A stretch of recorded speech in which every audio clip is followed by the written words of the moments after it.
In the small, peaceful town of Ogida, everyone knew everyone. The air was filled with the sounds of gossip, laughter, and the clanging of pots from nearby kitchens.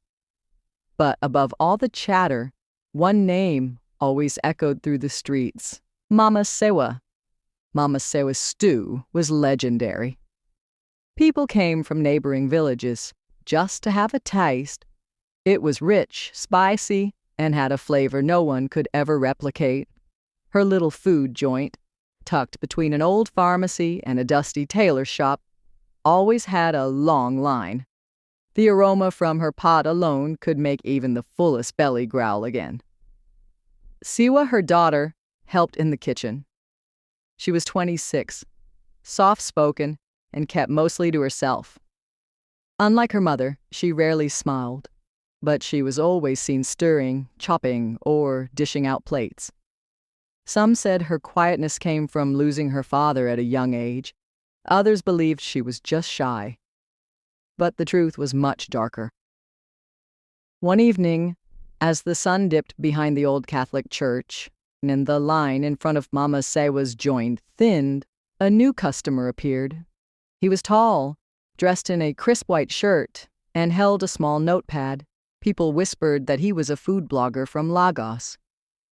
He sat down quietly, ordered the stew, and after the first bite, his eyes lit up.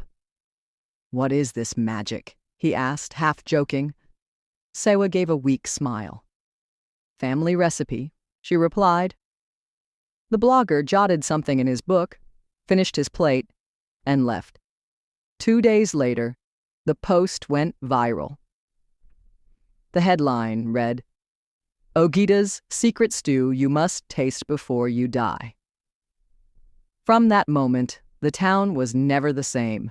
Lines grew longer. Cars from far and wide blocked the narrow streets. Mama Shewa had to hire 3 more girls to keep up with the orders. But no matter how many helpers she got, Shewa was always the one who prepared the stew.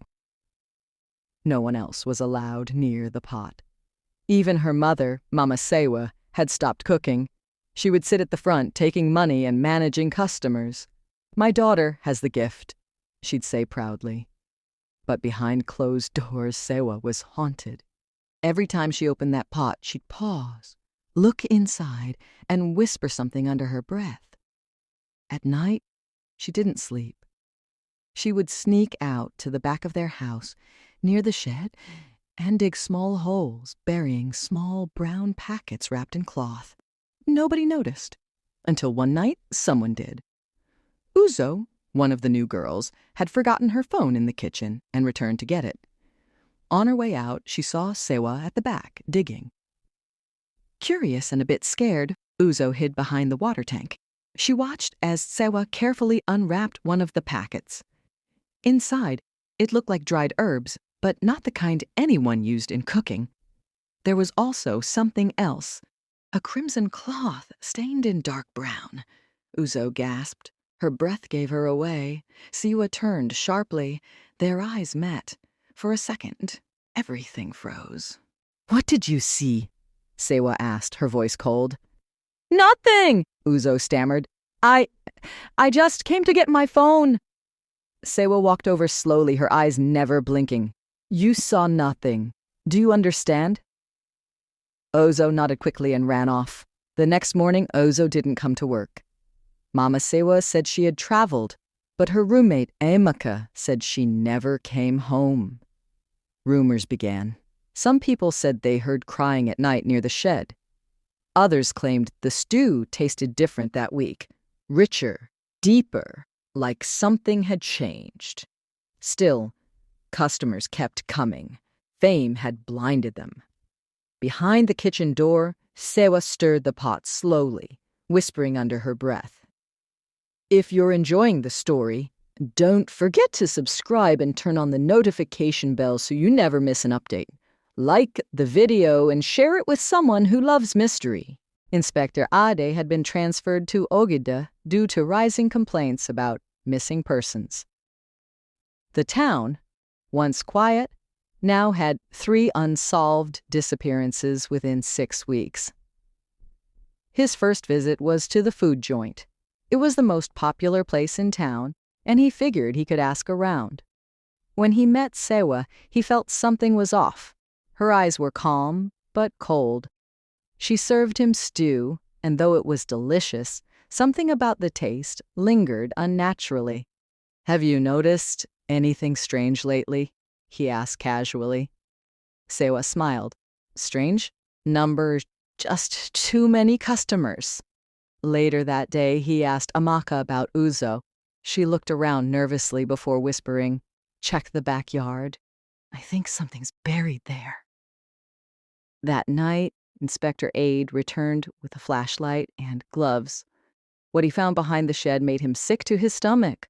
Bones, small bones, freshly buried, and cloth pieces soaked in what looked like dried blood.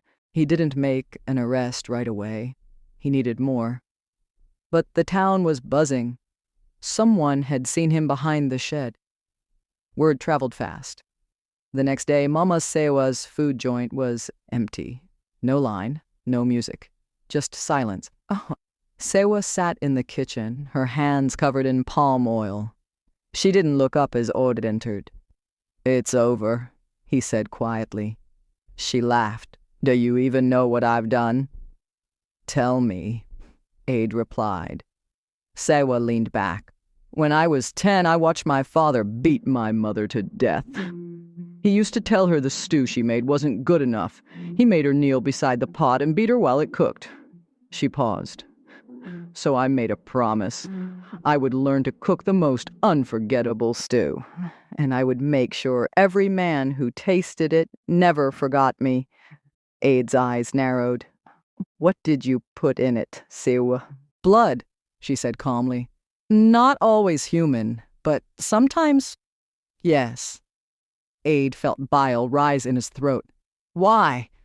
"Because pain seasons food in ways salt never can." She didn't resist arrest. As they took her away, Mama Shewa screamed and cried. "She did it for me. It was all for me." The joint was shut down. Authorities sealed the place and began deeper investigations. More graves were found, more bones. Some matched missing persons. The town of Ogida would never be the same. Some refused to believe the story. Others held prayer vigils and poured oil around the old food joint. Still, people came to take pictures, to touch the ground, to see where the witch of Ogida had once stirred her pot. In prison, Shewa refused visitors. She spent her days writing recipes, pages and pages of ingredients no one could understand. A year later, someone anonymously published her handwritten notes under the title, "The Taste of Silence." It became a bestseller in underground circles. No one dared cook from it, but everyone read it. Years passed. The food joint remained empty. No one dared buy or renovate it. But then one day, a new woman appeared in town.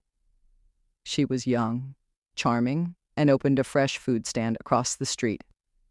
Her stew, strangely familiar. Some said she was just a talented cook. Others believed she was Shewa's niece. And once again, the lines began to grow. The aroma returned. The past was forgotten. But you reading this now, if you ever tasted something too good to be true, would you stop to ask what was really inside it?